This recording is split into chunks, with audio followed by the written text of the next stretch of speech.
Hey everyone, and welcome to the channel. We'll be having simple conversations to help you improve your speaking and listening skills. No matter your level, you're welcome here. So, grab a snack, get comfy, and let's jump into the world of English together. Hey Mark, I saw you looking at travel brochures earlier. Are you planning a trip somewhere? I've been itching to get away for a while, and I'm finally starting to think about it seriously. Where were you thinking of going? That's funny, I'm in the same boat. I haven't had a vacation in ages, and I've been browsing some travel websites. I'm open to anything really. Beach getaway, city adventure, maybe even a nature retreat.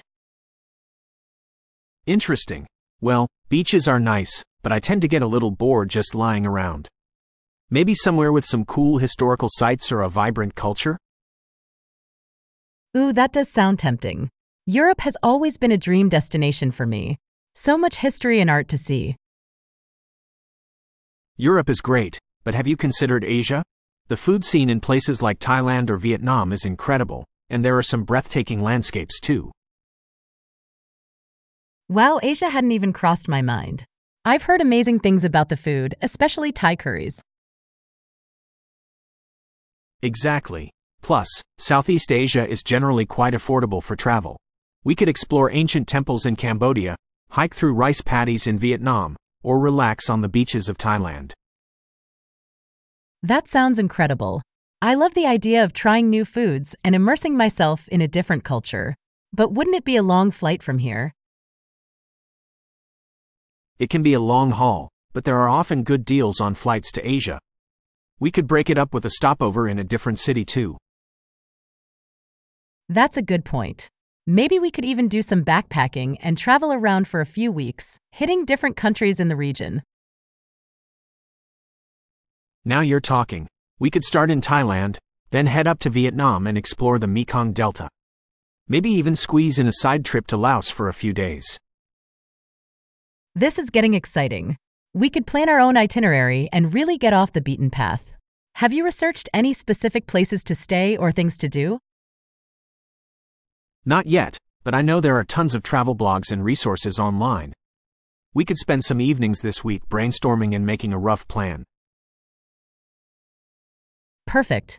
I'm free tonight. How about we get some takeout and start putting together our dream Southeast Asian adventure? Sounds like a plan. We can even make it a potluck and try some Thai dishes to get ourselves in the mood. Deal. And maybe we can find some documentaries or travel shows about Southeast Asia to inspire us while we eat. Great idea. We could even look into some basic Thai phrases to learn before we go. It would be nice to be able to order food or ask for directions without getting lost in translation. Definitely. Though, I wouldn't mind getting lost in a charming local market somewhere. Speaking of markets, do you think we should pack light and buy some clothes there or bring a mix of things from home? That's a good question. Since we might be hopping around different countries, lighter packing might be easier. We could always do laundry at some point, or maybe even find some cool vintage finds at the markets. True, and some of those lightweight, breathable clothes perfect for hot weather would be ideal. We could also look into laundry services at our accommodations, just in case. Speaking of accommodations, do you have a preference between hotels, hostels, or maybe even trying out some guest houses? I'm open to anything, but hostels might be a good way to meet other travelers on a budget. Hostels could be fun, especially if they have social events or activities. But maybe we could mix it up a bit. Hostels in some cities for the social aspect, and then guest houses or boutique hotels in others for a more relaxing vibe. I like that. We could even try a homestay with a local family in a more rural area. Imagine getting to experience authentic home-cooked meals and learn a bit more about the local culture firsthand. Wow, that would be amazing. This trip is just getting better and better the more we talk about it. We should definitely factor in some time for cultural experiences beyond just sightseeing. Maybe we could take a cooking class or even try volunteering at a local project. Absolutely. There are often volunteer opportunities with animal sanctuaries or environmental projects in Southeast Asia. We could give back to the community while having a unique experience. Perfect. This trip is really shaping up to be something special. Southeast Asia sounds like the perfect blend of adventure, culture, and relaxation. I can't wait to start researching specific destinations and activities. Me neither, Karen. This might just be the best vacation planning session ever. Who knows, maybe we'll even come back with a blog or vlog of our own to inspire others. A travel blog could be fun. We could document our journey, share tips for budget-conscious travelers, and showcase the hidden gems we discover. Exactly. It would be a great way to share our experiences and maybe even inspire others to explore Southeast Asia. Speaking of budget, how much do you think we should realistically aim for on this trip? Let's look into average travel costs for each country we're considering. Accommodation and transportation will likely be the biggest expenses, so maybe we can find some deals on flights and book hostels or guest houses well in advance. Smart thinking. We could also factor in food costs, activities, and potential souvenirs. Maybe we can even set a daily budget to keep ourselves on track. Definitely. There are probably travel apps that can help us track our spending too. But hey, let's not forget to factor in some wiggle room for those unexpected finds or spontaneous adventures. Absolutely. Part of the fun of travel is being open to new experiences. Speaking of adventures, do you think we should consider learning some basic survival phrases in the local languages? It would be handy for situations beyond just ordering food.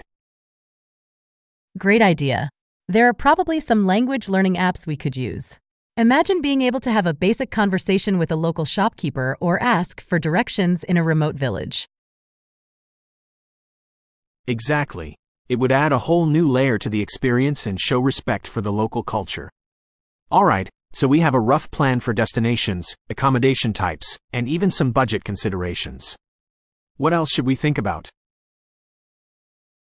Maybe visas and travel insurance? Depending on which countries we visit, we might need to apply for visas beforehand. And travel insurance is always a good idea for unexpected situations. Perfect. We can research visa requirements and compare different travel insurance options. We should also start thinking about the best time to travel to Southeast Asia. The weather can vary depending on the season and location. True. We wouldn't want to get caught in monsoon season. Let's research the ideal travel times for each country we're considering. Maybe we can even aim for a shoulder season to avoid peak crowds and get better deals. Excellent suggestion. This is getting really detailed, but it's important to cover all our bases. We don't want any surprises to derail our dream vacation. Absolutely. The more prepared we are, the smoother the trip will go. But hey, let's not forget to leave some room for flexibility. After all, part of the beauty of travel is the unexpected magic you encounter along the way. You're absolutely right, Karen. We can have a loose itinerary but leave space for those serendipitous moments. Speaking of which, have you thought about packing any specific gear for the trip? Backpack, walking shoes, maybe a travel adapter? Definitely. A good backpack will be essential for navigating airports and exploring cities. Comfortable walking shoes are a must, and a travel adapter will be a lifesaver to keep our electronics charged. Maybe a camera with a good zoom lens for capturing those stunning landscapes and cultural details? We could even consider a waterproof case for any beach or boat adventures. Great ideas. And a reusable water bottle is a must to stay hydrated and avoid single-use plastics. Plus, some quick-drying clothes for those inevitable sweaty explorations wouldn't hurt. Perfect. We can create a packing list together, categorize things by essential, useful, and just-in-case items. That way, we can avoid overpacking but still be prepared for anything. Sounds good. Maybe we can even designate a specific day for packing a week or two before the trip to avoid any last-minute scrambling. Excellent plan. Now, this all sounds fantastic, but is there anything else you'd like to factor into our trip planning? Maybe some pre-trip reading or research on the cultures and customs of the countries we'll be visiting? It would be nice to be respectful of local traditions and avoid any cultural faux pas. Absolutely. Understanding some basic etiquette will go a long way. We could also research some local festivals or events happening while we're there. Imagine experiencing a traditional Thai water festival or a Vietnamese lantern festival. Wow, that would be incredible. This trip just keeps getting better and better. Maybe we can even learn a few basic greetings or polite phrases in the local languages to show our respect. Perfect. The more we prepare, the more immersed we can become in the local culture. All right. I think we've covered a lot of ground here, Karen. Feeling excited about our Southeast Asian adventure? Beyond excited, Mark. This trip planning session has been so much fun. I can't wait to explore everything Southeast Asia has to offer, from bustling cities to serene beaches and ancient temples. Me too, Karen.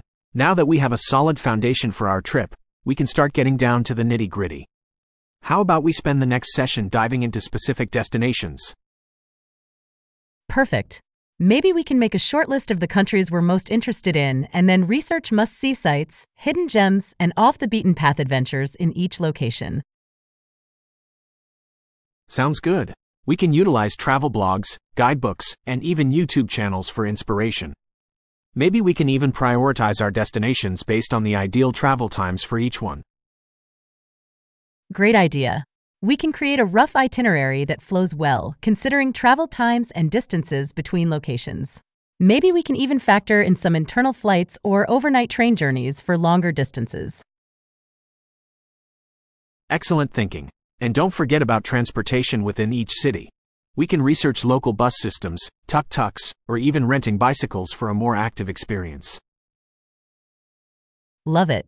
Imagine cycling through the ancient temples of Angkor Wat at sunrise. Speaking of activities, we should definitely factor in some adventure experiences beyond just sightseeing. Absolutely. We could try some rock climbing in Thailand, go kayaking through the Mekong Delta in Vietnam, or even take a cooking class to learn how to make those delicious curries. Those all sound amazing. Maybe we can even consider some volunteer opportunities to give back to the communities we visit.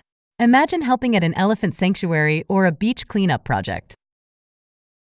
Wow, that would be a truly enriching experience. All right, so destinations, activities, and transportation are all on the agenda for our next session. Is there anything else you'd like to brainstorm? Maybe we can start thinking about booking flights and accommodation in advance, especially if we want to score some good deals. Smart thinking. We can set up flight alerts and compare prices on different travel websites. For accommodation, we can research hostels, guest houses, and boutique hotels based on location, budget, and amenities.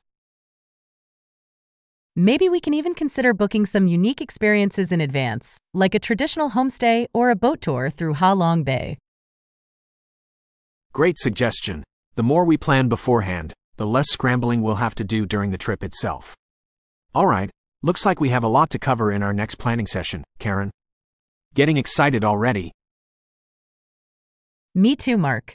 This trip is shaping up to be an unforgettable adventure. Thanks for brainstorming with me. This has been so much fun. The feeling's mutual, Karen. Now, before we get too caught up in booking everything, should we maybe establish some ground rules for the trip itself? Ground rules. Sounds interesting. What did you have in mind? Well, things like budgeting. We've discussed keeping track of expenses, but maybe we can set a daily spending limit to avoid any surprises. That's a good idea. We can also factor in some wiggle room for those unexpected finds or experiences we just can't resist. Exactly. And how about communication? Since we'll be traveling together for a while, it's important to be open and honest about our needs and preferences. Absolutely. We can be flexible and compromise, but also be upfront about when we need some alone time or want to explore something different. Perfect. And speaking of exploring, how about a balance between sticking to our itinerary and being open to spontaneous adventures? Definitely. We can have a loose plan, but leave room for those serendipitous moments that make travel so special. Maybe we can even designate specific days for planned activities and other days for just wandering and soaking up the atmosphere. Sounds good. And lastly, how about documenting our experiences? We talked about a travel blog, but maybe we can also keep a joint travel journal or take turns capturing photos and videos. Love it. A travel journal would be a wonderful way to capture our memories and relive the experience later. And sharing photos and videos on a blog or social media could inspire others to explore Southeast Asia too. Exactly. All right, so we've got budgeting, communication, itinerary flexibility, and documentation covered. Feeling good about these ground rules, Karen? Absolutely, Mark. This trip is going to be a fantastic blend of planning and spontaneity, exploration and relaxation, and shared experiences. I can't wait to get started. The enthusiasm is contagious, Karen. To get the ball rolling on destinations, let's revisit that shortlist we mentioned. Thailand seems like a popular choice, with its bustling markets, stunning beaches, and of course, delicious food. What are your thoughts? Thailand is definitely high on my list. I've always dreamed of visiting Phuket's pristine beaches and exploring the vibrant city life of Bangkok. But I'm also curious about exploring the ancient temples of Chiang Mai in northern Thailand. Excellent choices. Maybe we can split our time in Thailand between the beaches and the cultural immersion. Vietnam is another popular contender, with its rich history, charming towns like Hoi An, and of course, the awe-inspiring Ha Long Bay. Vietnam sounds incredible. Imagine cruising through those emerald waters surrounded by limestone pillars. And Hoi An, with its colorful lanterns and traditional architecture, seems like a photographer's dream. Absolutely. We could even factor in a motorbike adventure through the scenic landscapes of northern Vietnam. Now, Laos often gets overshadowed by its neighbors, but it has a reputation for stunning natural beauty and a laid-back culture. Laos is intriguing. The idea of exploring hidden waterfalls and serene temples amidst lush greenery sounds very appealing. Maybe we could even try some slow boat travel down the Mekong River. Those are all fantastic ideas, Karen. We can prioritize our destinations based on the ideal travel times for each one. For instance, Thailand's beaches are best during the dry season, while Vietnam's mountainous regions might be more enjoyable with cooler temperatures. Smart thinking. We can create a multi-country itinerary that flows well, considering travel times and avoiding the rainy seasons in each location. Maybe we can even factor in some budget airlines or overnight sleeper trains for longer distances. Perfect. This trip planning is getting more and more exciting. We'll have a mix of relaxation on the beaches, cultural exploration in ancient temples, and adventurous activities like the motorbike trip in Vietnam. It's shaping up to be the perfect Southeast Asian adventure, Mark. With our ground rules in place and a short list of destinations, we can really start diving into the specifics in our next session. I can't wait to research specific sites, activities, and hidden gems in each place. The anticipation is killing me too, Karen. Speaking of specifics, let's tackle Thailand first. Phuket for the beaches is a must, but have you considered some of the smaller islands like Koh Lanta or Phi Phi for a more secluded experience? Ooh, those sound interesting. Maybe we could split our time between a popular beach like Phuket for some nightlife and activities, and a quieter island for pure relaxation. What about exploring some of the national parks in Thailand for some jungle trekking or wildlife spotting? Excellent suggestion. We could visit Khao Sok National Park for its stunning rainforests and limestone formations, or head north to Chiang Mai and explore Doi Intanon National Park, the highest mountain in Thailand. Perfect. Imagine the breathtaking views from the top of Doi Intanon. And in Chiang Mai, besides visiting the temples, we could experience a traditional Thai massage or even take a cooking class to learn how to make those delicious curries. Exactly. Immersing ourselves in the local culture is a big part of the experience. Now, moving on to Vietnam, Hoi An and Ha Long Bay are definitely must-sees. But have you considered venturing further south to Ho Chi Minh City for its historical significance and bustling markets? Ho Chi Minh City sounds fascinating. We could visit the Siu Chi tunnels and learn about the Vietnam War, or explore the Notre Dame Cathedral and the Central Post Office, remnants of French colonial influence. Great picks. And for that motorbike adventure in Vietnam, we could start in Hoi An and head north towards Ninh Binh, a region known for its rice paddies, caves, and ancient temples. It would be an amazing way to experience the Vietnamese countryside. A motorbike adventure sounds thrilling. We could stop at local villages along the way and try some street food. Speaking of Laos, have you thought about exploring Luang Prabang, an ancient town known for its Buddhist temples and stunning mountain scenery? Luang Prabang is a great choice. We could witness the traditional alms-giving ceremony at sunrise, or take a boat trip up the Mekong River to explore the Pa Co caves filled with Buddha statues.